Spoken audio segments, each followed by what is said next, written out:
তাড়াহুড়ো করবে না। 2023 লাস্ট ফল। আম খেয়েছো, জাম খেয়েছো, লিখুড়ো করবে না, তাড়াহুড়ো করবে না, কদবেল মাখানোটা খেয়ে যাও। মুর্শিদাবাদের 2023 লাস্ট ফল গো,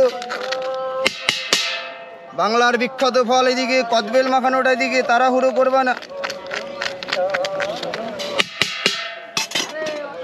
ঝাল হবে অজয়।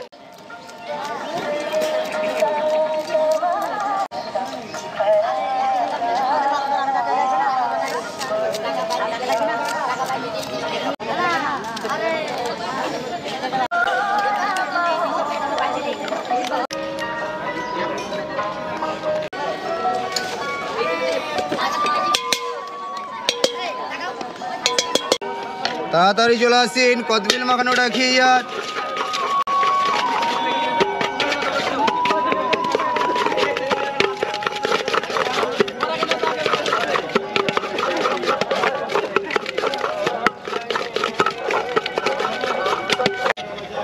কদবেল মাখানোটা খেয়ে যান, তাড়াহুড়ো করবে না, ধীরে ধীরে খাও।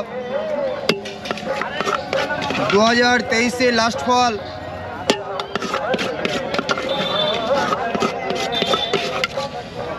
মাছ মাছ করে খাও।